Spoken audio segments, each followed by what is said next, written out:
Hey everyone, I'm Very Games, and this is going to be a weapon review of Rotten Ghru Dagger.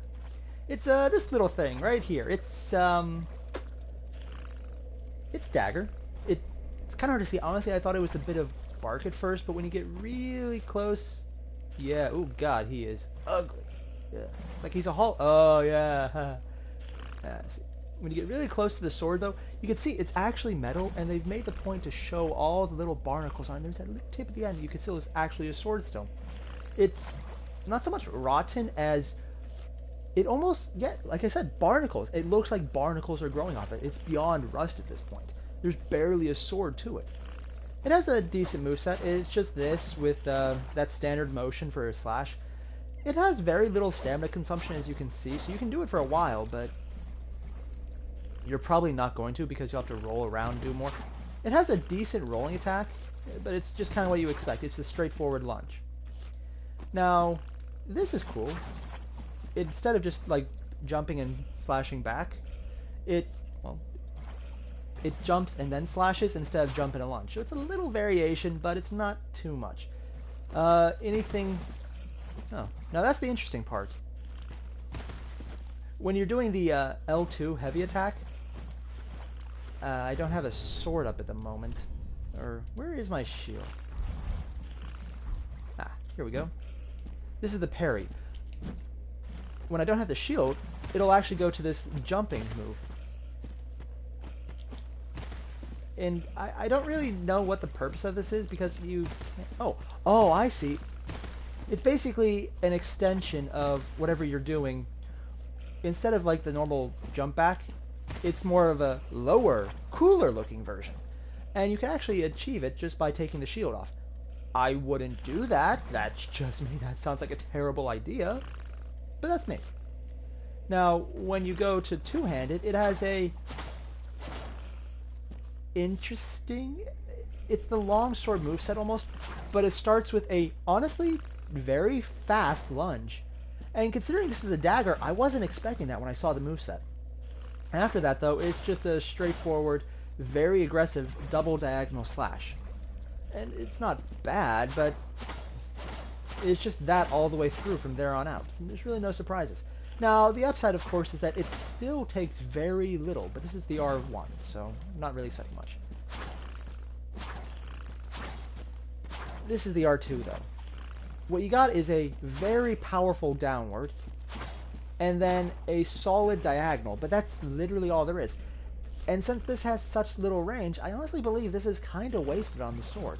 Now, if it was a longer weapon, something that could really clear out enemies, this is a very valid tactic, but not as it is. The R2, of course, or sorry, the L2, is still this enhanced jumping, or the enhanced movement, which I will admit, it looks pretty damn cool. It's not quite a roll, but it's honestly faster than the roll. If it gives iframes, I'd have to test that somehow, but I'm too lazy. No, I'll probably do it. I just realized his tackle is floating. No, don't stare at floating enemy tackle thing. His cord, yes. He's going to pull his chain straight up in the air. If this does give iframes, it's much more useful, but if it doesn't, it's literally a faster but completely less useful version of the roll. Yeah. Overall, though, it's a sword. It does have a few advantages. That its stats aren't bad, sort of. It has decent scaling and dexterity, which is weird because it takes very little dexterity to hold it, but decent, okay, starting level strength. It has scaling and strength. I wouldn't write home about it. He is nothing to talk about. It's kind of pathetic. And the base stat is 59. It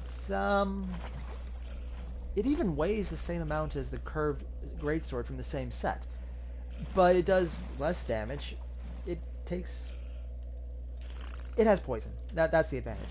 It's a fast weapon that you can hit a lot with that has poison, and if this comes with iframes, it's much more useful. Without it, though, it's a collector's piece. I mean, I'm glad I got it because I am the collector, and God, he is hideous. forgot how ugly hollows were. Yeah, it's an interesting looking weapon in the design of it, but I honestly believe that is probably the most interesting thing about it.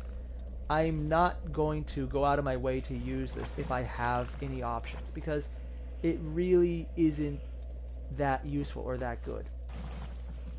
And in PoE, PvE, poison is something most people have resistance to, and PvP,